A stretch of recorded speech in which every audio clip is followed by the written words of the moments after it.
serendipitous, colorful, and unexpected. You are listening to The Brave Files, real stories from people living courageously. You can listen to the show anywhere you enjoy podcasts, and we'd love for you to subscribe, rate, and give a review on Apple Podcasts. It really does make a difference, and we appreciate it. Now here's your host, Heather Vickery. Hi, everybody. Welcome to the Brave Files podcast. This is Heather Vickery, and I love spending my Thursdays with you. Okay, so you guys, several months ago, I watched a video about a woman named Alua Arthur. She is a death doula. And I know that all of you are wondering what that means. And honestly, so am I.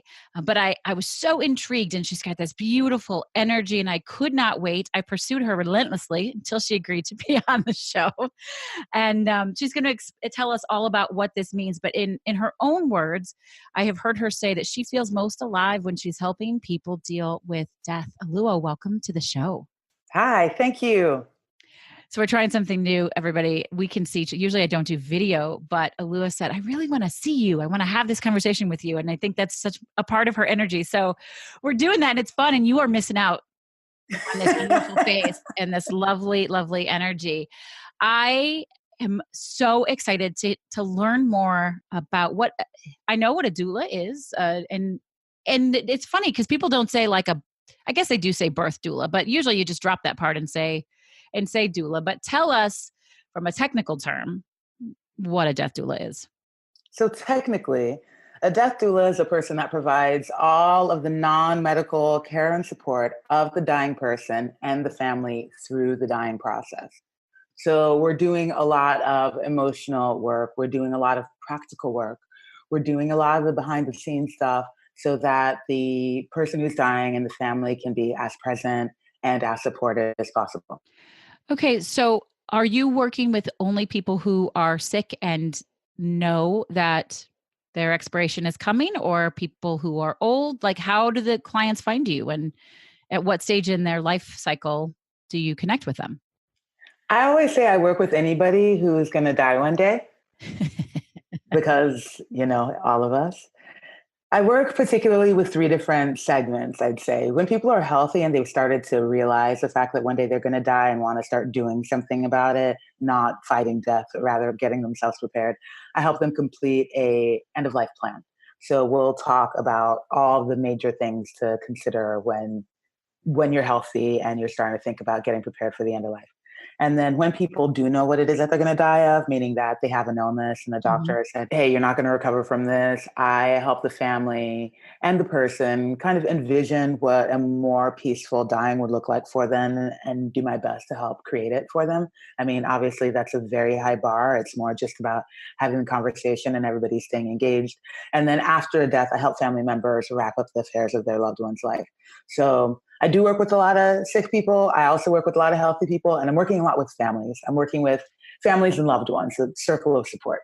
Yeah, I really, really love that. Talk to me and all of us about why, as a family, you might want to do something like this. My gosh. Death it's so tough. It's challenging. It's confusing. It's messy. It's generally unexpected, even though we all know at some point we're going to die. Yeah. A disease comes around and everybody's just kind of in shock. And then, it takes a while before people even ever get around to the idea that they themselves are going to die. And so it's really useful to have the circle of support, have extra support, right? There are questions, there's so much stuff to be done, And people aren't really aware of that until they're in the middle of it, and definitely after a death. And so it's useful to work with families because they're the ones that need it the most, I'd say. The dying person, well, we all know how to die. I think we do. We don't have a choice. You just do it, right? You just do it. Yeah. And the people around really need a lot of support through the process. So it's useful, I think, to have some professional around. How do you convince people to do that? Like, it's such a big topic. It's interesting because I'm in the process of writing a book called Raising Consciousness. And it's a book about how to parent socially responsible and empowered kids. And one of our topics is death, which you and I are going to have to talk more about another time, I would love to have you involved in that. But I'm asking parents, how have they introduced the concept of death into their family? How, if at all, do they talk about it with their kids from a little age to a big age? And I've gotten such a huge range, people who've had a lot of loss. And so they've talked about it a lot with their kids. Yesterday, I met with a woman who's got a 16-year-old son, and she said, we've never, ever had a conversation about death, ever. So it's a difficult topic to broach. People don't want to deal with it because it does not feel good. Mm-hmm. And so how do you get them past that? I think by the time people come to me, they recognize the need. Okay. They recognize the need. I no longer have to say, hey, this is really important. Granted, that is about half my work for the people that aren't yet coming to me and the people that don't yet know that death does exist and that this work is important. But by the time they come to me, they're like, we need some help. Please step in. Yeah. And honestly, when I share my work with folks, they'll say, man, I wish you were around when somebody in my life died, my brother, my mother, my sister, somebody. And so once people recognize that this type of service and support exists, then they're bought in easily. I don't have to do much other than introduce the concept to them. I totally agree. I'm all over it right now. I'm like, okay, so I figure out what I need to do, because it is, as a parent, as a child, as a friend, as a partner, the idea, how do I say this? Beyond thinking I'm going to cry.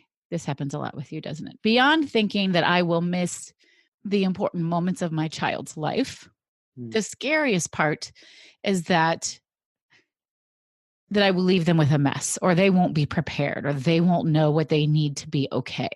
Mm-hmm. So yeah, I get it. How did you get into this work? Oh, serendipitously, actually. I was practicing law for 10 years. I was doing good, heart-centered work at legal aid, doing poverty law. Yet there was something in me that still felt really unfulfilled. And I developed a pretty deep, serious clinical depression, which was massive to admit to myself, but also the legal community, because there's not much support in the profession for mental health awareness. And during that time, I went to Cuba. One day when I was still in the States, started meditating, and this kid named Elian Gonzalez from the 90s popped into my head. I don't know if you remember him, but he come over on like a tire with his mother, and his mom died in transit. You remember him? Yeah. The image of him in a closet with the SWAT team with guns pointed toward him and his uncle would not leave my consciousness that day. And I spent a lot of time researching him, and then started thinking a lot about Cuba. And during that time, I had time because I was on a leave of absence. I was there. I was running through the street one morning on my way to go and catch a bus, and a car almost hit me. Wow. Yeah. And at that moment, I slammed my hands on the hood. The car came that close, and I thought, oh my God, get it together. And eventually made it to the bus stop in time, got on the bus, started chatting with a woman who was 36 years old. She had uterine cancer. She was German. And she was visiting the top 6 places in the world she wanted to see before she died. And yeah, right? We got in so deep, so quick, just all the questions. I asked her what her death would mean. I asked her what her life had meant. I asked her what would be undone in her life. I asked her all the questions that I really should have been asking myself, because I was in the midst of a deep depression. But yet she had this illness that, for all intents and purposes, is terminal, similarly to mine when left untreated.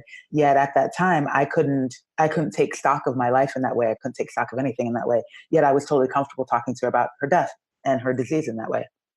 So during that bus ride, I remember feeling it was one of the first real conversations she had about her mortality, even though she had serious illness. And it was also the first conversation I had had about my mortality. But I remember looking around the bus and being like, whoa, everybody here is going to die. Everybody outside is going to die. And we're all going to die. Why aren't we talking about dying?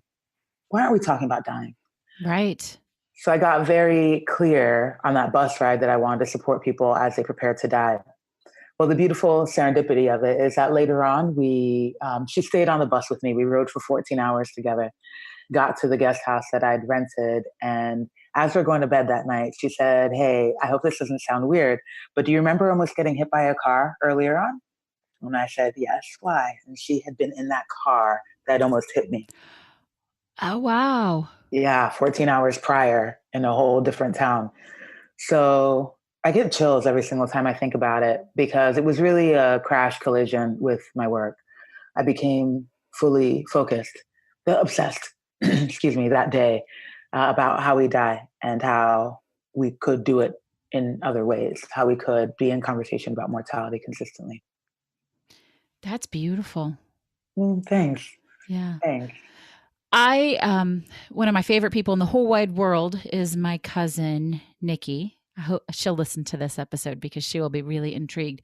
She has flirted with the idea of doing something similar, and I'm not sure that her intention has been in the way that you do it, but she has an ability to sit with the sick and dying and not internalize that, but to support. And you must have the same thing. And she has often wondered if there is a route for her to help people transition. But I don't know that she intended as much of the planning, but just in that moment. I think that it's such a rare person. You folks are so rare that can peacefully sit with people. Do you do that? Is that part of the work that you do? Are you with people when they pass? It is part of the work I do, but honestly, I probably 85% of my work is not around the time of death. Okay. Also, when people are getting very close, I do try to take a backseat role because I just want to support and empower people to do it. It's not mine to take on, it's theirs. And so I'm present on the phone, or if they want me there, of course I'll come. But, it's such a sacred time. And so I like to leave the circle of support to be there with their person. And for her, it may be more folks that don't have much of a circle of support, I think, than anything. Great.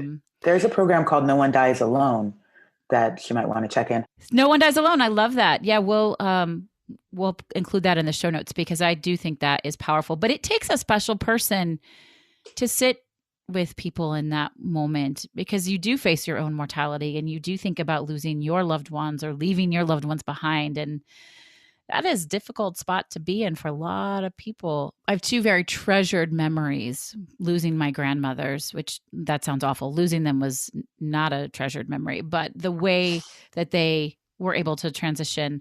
My dad's mom had been fighting cancer and we knew she went into the hospital. We knew that it just she wasn't going to come out, but we were all there. Everyone got there. And when she actually passed, we all had a hand on her body.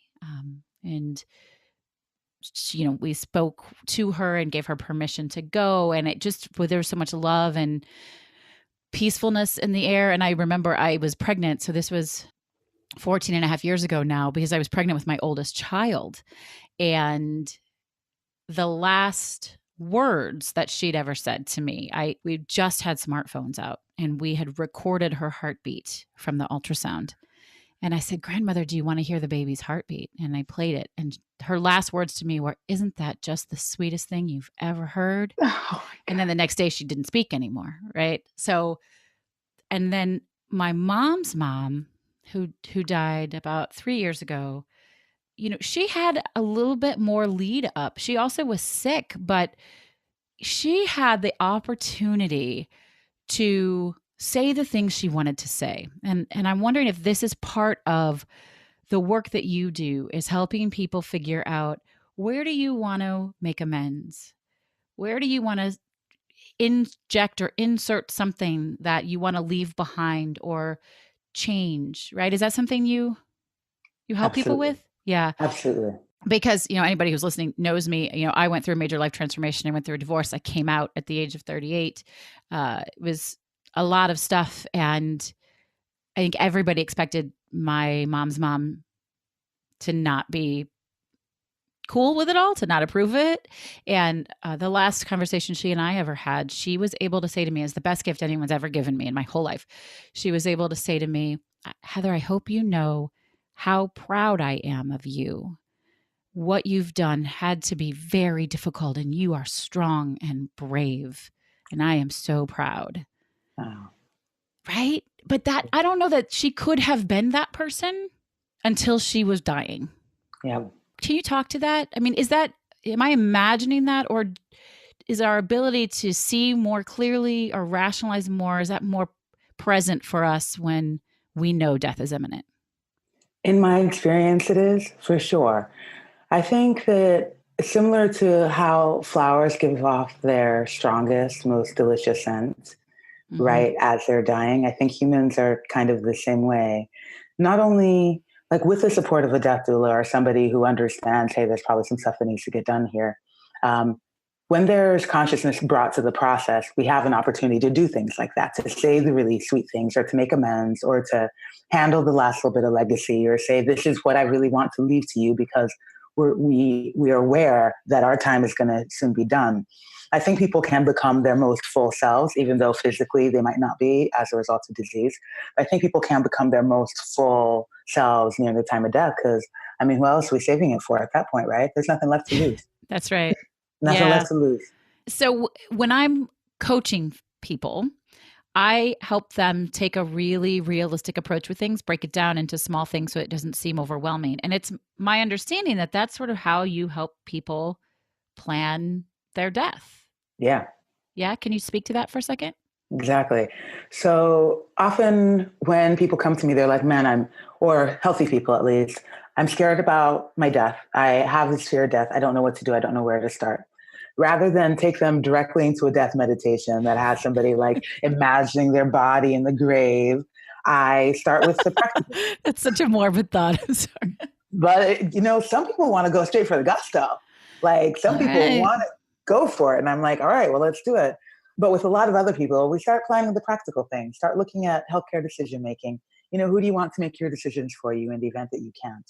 What are your thoughts on life support generally? You've seen it in the movies. What do you think about it? Is it something that you want for yourself? And we ask more detailed questions about it, help them get clear. Talk about how you like to be cared for and treated. What is your relationship with pain medication? What is your relationship with food? What are you allergic to? What do you really not like the taste of? Things like this are useful when ill. Yeah. Yeah, because while we may be able to communicate, we might also not be able to. And it's nice for people to know how to care for you. Like what fabrics feel best on your skin? How do you like the lighting? Are you somebody who has the TV on all the time or do you prefer silence? I really love that. So what I hear you say is if your caregivers or loved ones know that you particularly like or dislike a fabric or the lighting or having the TV on, that they can still honor those choices, those preferences in you, whether or not you're able to communicate those needs. Absolutely. That's absolutely. Great. And it's an easier way to start planning for the end of your life because you just have to think about how you are today. Right. Right. You just have to think about how and who you are today. What do I like? What do I value? Who would make my decisions for me if I can't? Before we start talking about the other things like burial and cremation and how you want your body honored or your life honored. Then we talk about possessions and who's going to use them after you're gone. So we start entry level and then start thinking about the bigger questions. Almost invariably, talking about the practical things brings about the deeper questions, almost always. And so what are the deeper questions? Are the body and the spirit one? What happens after I die, if anything? What meaning has my life had? And how do you navigate that? Was I loved? How did I love? Oh, damn. How do you navigate that? What would you say if I said, what happens after death? What's your answer to that? My answer is almost always, I think about it a lot because of my work. But I really want to know what you think. Right. Because it doesn't matter What somebody else thinks. It doesn't matter what I think. Yeah. And also, I mean, I get to think about it with my own death, right? So that's so much fun. But also, I find that when I share what my beliefs are about things like that, it kind of gets in the way. Sure. They want to take on your belief because you're the expert. Yeah. I'm not an expert. I'm doing this life thing just like we all are. Right. Right. That's really, really interesting to me. So I lost in the last 2 years, I've lost two of my male cousins. It's very, very sad. It's very difficult. And both things were unexpected. And while my kids weren't terribly close to them, they've seen me grieve. And I actually think that it's important for our children to see us grieve, to know that we have feelings and we have emotions and we can be hurt, but you can still go on and do your things. So my answer. I'm not a religious person. I am spiritual, but I'm not religious. But what I have chosen to tell my children, because this feels the most comforting to me, is that when somebody dies, they go to live with the stars. Mhm. And we can't physically see them next to us, but we can look up and we can see them and we can know they're there and we can talk to them and they protect us. And sometimes they'll manifest in the form of a beautiful sunset. I'll say, oh, I feel like that's Scotty, looking at me or connecting with me today. Or there's a particular bird I see with my cousin Anthony. And when the bird pops up, it's like, oh, he's trying to reach me. And that is comforting to me. And so they've sort of picked that up. And is that sort of where you guide people, whatever it is that makes you feel the most peaceful with this reality, live that? Absolutely. Yeah. Across the board. I mean, like as a guiding principle in all parts of life anyway. You know what I mean? Whatever it is that makes you feel more peaceful with all the stuff that's going on, please live that. Yeah. Yeah. Do that thing. Do that. Do more of that. My mantra on this work really is do you, comma, boo, exclamation mark. Just do you. Do you. I love it. It may not work for me, but it works for you. Your death. You get to have it, I get to have my death. And so whatever people want, I support them in. Do you find that there's something really empowering about letting people know that you've indicated earlier, which is the truth, that most of the time we do not know when we're going to die, but that you have some control over this thing that you have no control over, sort of gives people more comfort in this, or no?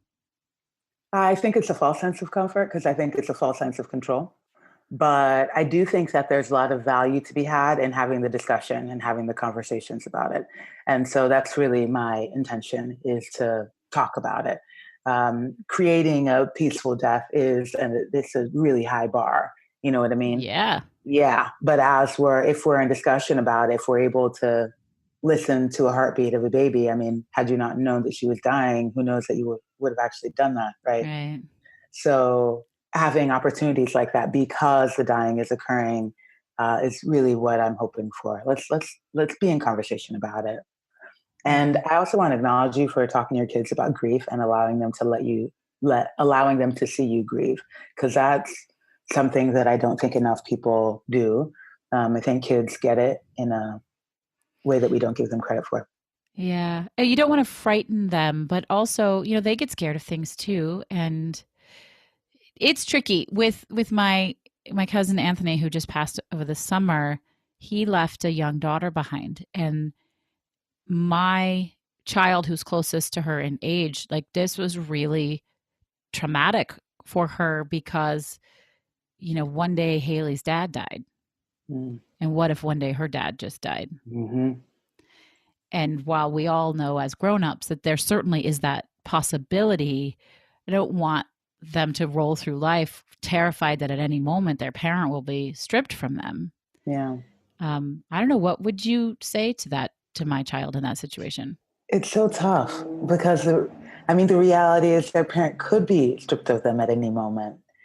And I often, I do my best to stay soft, honest, as I call it. All right. Soft, honest. I like that. Soft, honest. I was with my niece when her father died. Around the time of his dying, she was 4 years old. And so she had a lot of questions that I had no answer for, because they're the type of questions that there are no answer for. Right. And I would tell her that I didn't know the answer. And that was really hard, rather than, make something up or tell her just generally what it would have been nice to hear, or soft and gentle for her. I didn't know. I decided that I was doing this work, but I hadn't been doing it practically yet. And so I was still in the process of learning myself. And I felt very vulnerable to a child to say, I don't know. I don't know. And I didn't want to pretend that I did, because I didn't have anything that would really help either. Right. And I didn't want to make something up. So I told her I didn't know. And that's what I try to do as often as possible. It's good to admit that. It's hard for us, most of us grownups and plenty kids, to say, I don't know I don't know the answer to that, but there's a lot of power and a lot of grace in that. I think we're going to figure it out together if we We're going can. to figure it out together and keep asking the questions, and I'll do it too. Like I promised her that if she had some ideas that she would share them with me. And when I had ideas, I'd share them with her. And so we just stayed in that conversation. She came up with the wildest theories, which was kind of fun. Love that. Yeah. Yeah. What I hope to give to my children is just because we don't ever know what each day will bring is be there, stay present, be in the moment, tell somebody you love them when you feel that, or that you like what they're doing, or you enjoy being with them, or whatever your thought, feeling, emotion is. Express that. Then don't hold that back, because you might not get another opportunity to say or do those things. Yeah, absolutely. If we could just all do that, wouldn't it be If we such could a all, lovelier space? if we could all behave like we are dying, because we are at every moment. Wow. You're right, but wow. And Yeah. yeah, I mean, I've seen and heard the question 1,000 times in my adult life. If you found out today you were dying tomorrow, what would you do differently? Now Mm-hmm. do it Mm-hmm. differently. It's hard to live up to that. It's so hard. And I remind myself of it often.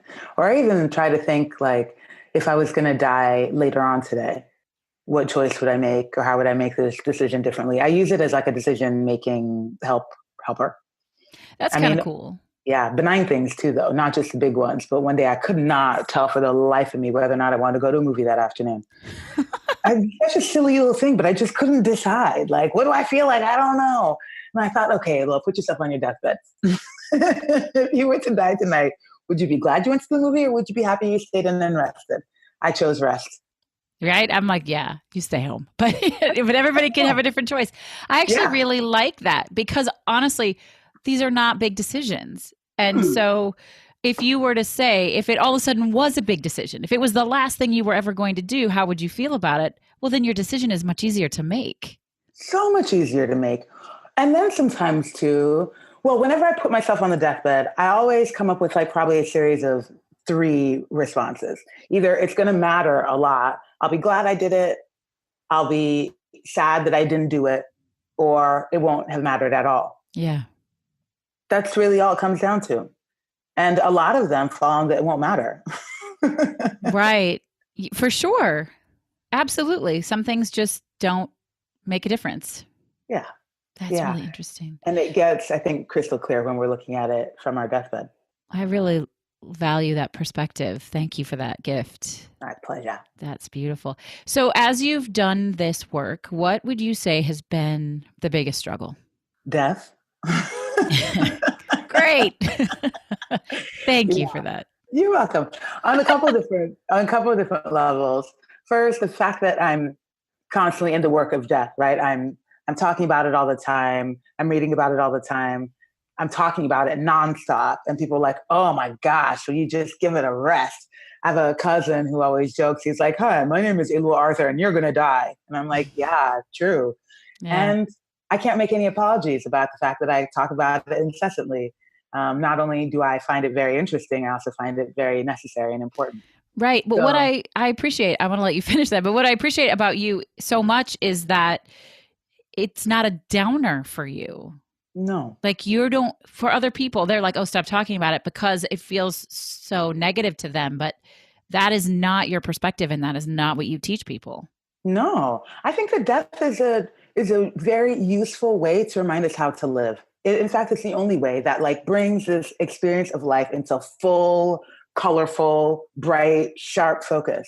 And unless we can keep death as that guide marker in the future, we lose track of how precious this gift is, but how precious every single minute we have to live is. Like these colors are so much richer because I know one day I'm not going to be able to see them anymore. If you were to eat an orange and feel that this was the absolute last time that you were going to eat an orange, wouldn't you savor it so much more? That's beautiful.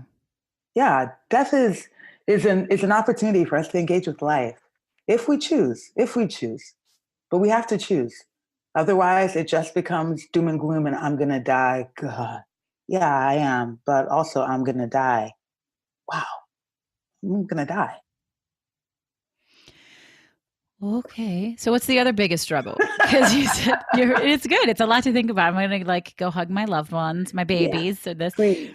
um, so I could tell you had two biggest struggles. I could tell you said death. And what's the other one? Well, the other one is still death, in that my concern, my concern really is that I'm going to die before I have my death is the other concern. I'm going to die before I have a chance to really see this vision come to life. Like Ah. I really want to help shift the way that we relate to dying.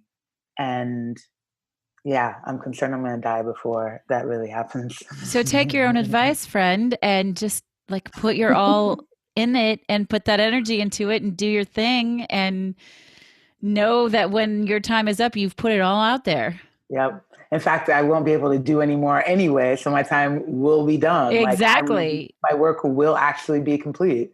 But you will know that you didn't leave anything on the table. You Nothing. put it all out there. Mm. I love it. So what's been Alua Arthur, and you're gonna die. Yeah. Is it ever heavy for you, death? It's Does it ever weigh on you? It's sad. When I get lost in the very big questions, it's overwhelming. But heavy, I don't know if I'd say heavy. It can be sad. So how do you practice self-care? How do you keep yourself in your best mental state when things can sometimes be sad or overwhelming? I allow myself to feel a lot of emotions all the time. My emotions and I are very good friends. We know each other very well. And some of them make me uncomfortable, but I get to feel them anyway. And so I give myself a lot of permission to feel the things. I also have a really very good support system that will listen to me talk about my work all the time. Bless them. Yeah. My mom, she's an angel. I also, I give myself freedom. I give myself a lot of grace to be human, to like want to eat a bunch of salty, crunchy things and eat French fries for a meal because I want to. Right. Permission. I give myself a lot of permission as my best self-care. I mean, also things like meditation and exercise, reading books and journaling. But those feel like a given almost in this climate. So I really love that. Giving yourself permission to maybe do the thing that you don't always do, because right then it's really something you want. Yeah. And also just permission to be human overall, to mess up and to cry inappropriately.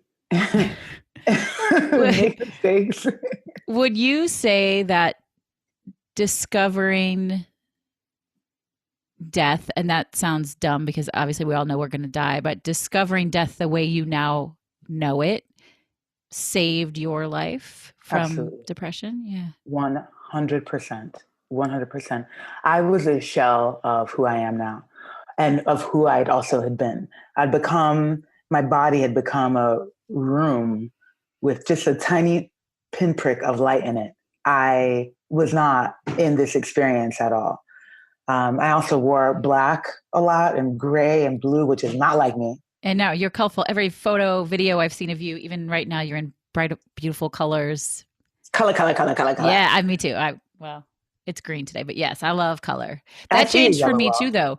When I did a bit of a career shift, and when I came out and started really living my authentic life, I pretty much switched to wearing color, I'd say 95% of the time. And I never thought of it as that, like, because I felt good. I presented bold and bright. Definitely. Yeah. Definitely. During that time, I was certainly small and I wanted to disappear almost. And I did that with how I express myself physically. I mean, not all of us express our deepest emotions on our bodies, but I very much do. And so during that time, I was just hiding, small. And now I'm back. Do you feel like this thing you're doing is brave? No. Why not? I think it's normal. Do you think that it feels brave to the people you help? Probably. Yeah. Because I think that they don't want to be there either. Yeah. I'll bet they do. You should ask. Yeah, maybe. Interesting question, right? From a perspective standpoint, I don't know. I just think there's so much magic in bravery and being able to honor that this thing is hard and I'm doing it anyway, which is the definition of being brave, right? It's not it doesn't mean you don't feel fear. It doesn't mean Mm-mm. that it's easy, Mm-mm. just that you do it. I am terrified most days of the vision that I have for how we die in this world. And the fact that now I'm walking it and I get to walk it, I'm scared a lot. Created a death doula training program. Congratulations. And thank you very much. The day that I hit send on the email to let them all know that the course was live, I hovered with my finger over the mouse for a long time and sobbed for like 15 minutes out of straight fear. Was it fear of rejection? What were you afraid of? I don't know, really. Not rejection, because they had already signed up. They'd already paid the money. It was just getting started. Maybe it was letting down their potential clients. Like if they didn't learn well enough from you, then they weren't serving people. I don't know. I don't mean to. It's interesting. No, I think there was like a healthy amount of self-worth in there, but also just like, this is so big, and how am I possibly going to pull this off? But I guess we're about to find out, and I just cried and cried and cried, just so scared. And you're doing it. Week 3 now. Week 3. That's exciting. Yeah, you're doing the thing. As you grow and learn, how do you stop and honor and celebrate successes or wins or really powerful moments? A good friend of mine stopped me last night and asked if I'd celebrated getting this training program off the ground. And I was like, I don't think I did. But lately I am learning more to stop working and to take a moment. Had dinner with some girlfriends the other night, which was really nice. Yeah. Spent like 3 hours.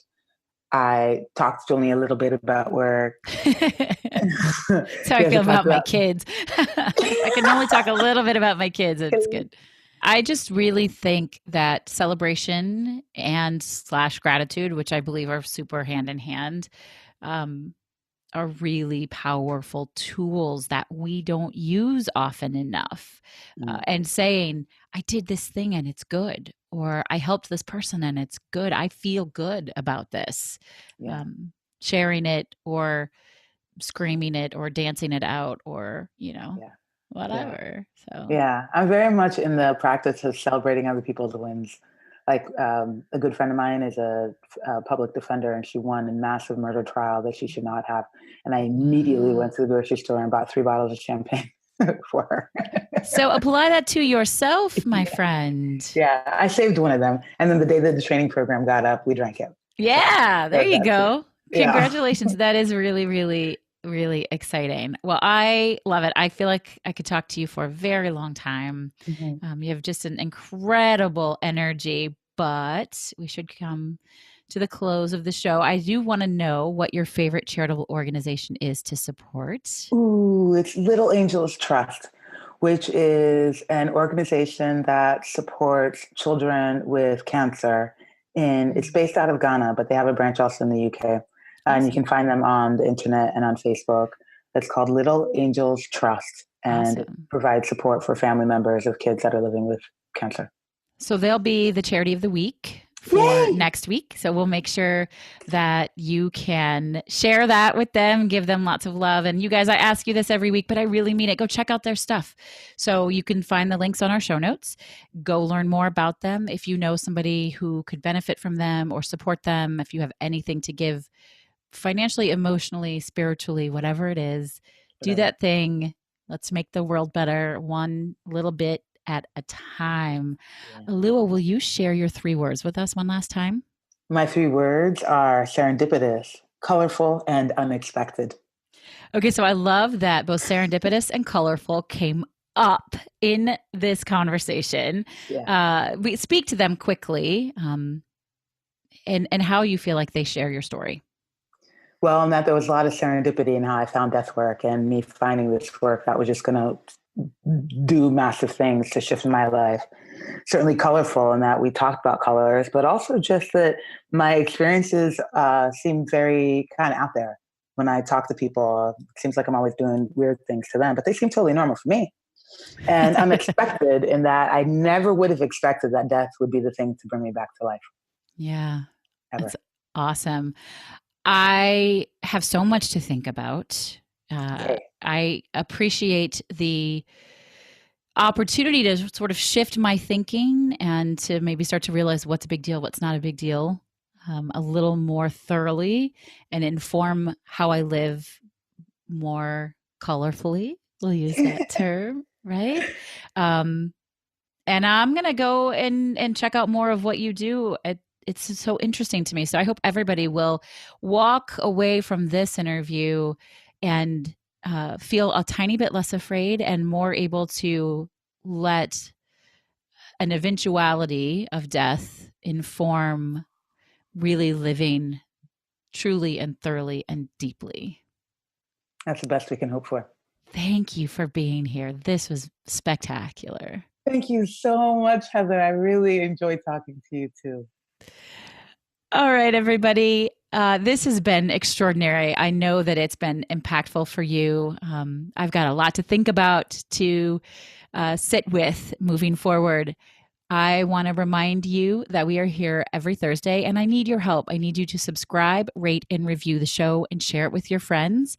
Remember, you have a million different ways to choose to live courageously and bring bravery into your life. And so this is Heather Vickery, and I'm reminding you, as always, to choose bravely. This episode is brought to you by Audible. Audible content includes an unmatched selection of audiobooks. Check it out for yourself and get your 30-day free trial, including one free audiobook. Simply visit audibletrial.com/thebravefiles and voila, free audiobooks. What could be better than that? The Brave Files is proudly supported by Lost Format Apparel, a socially conscious clothing company. You already know that homelessness is a huge problem. Over 500,000 Americans are living without shelter and millions more without consistent access to everyday basics. My friends at Lost Format know that solving homelessness is a much larger problem than any one company or person can solve on their own.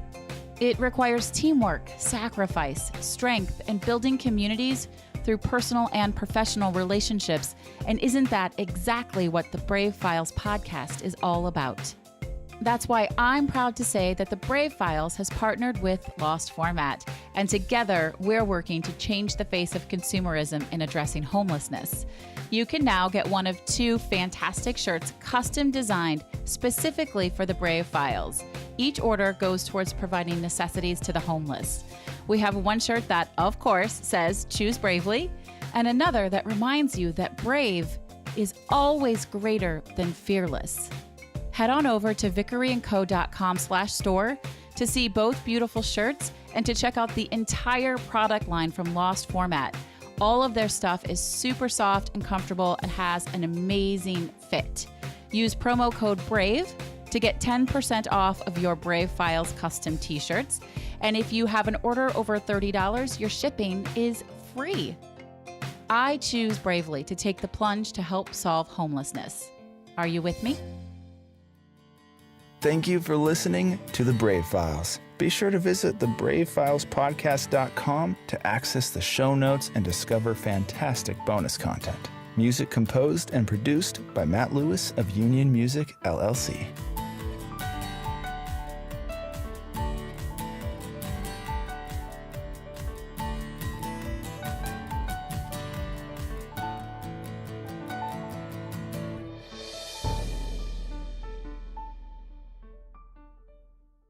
Special thanks to our editor and audio mix expert, Andrew Olson. I am eternally grateful for all that he does to make each week sound so fantastic. You can hear more of Andrew's work at findandrewolson.com.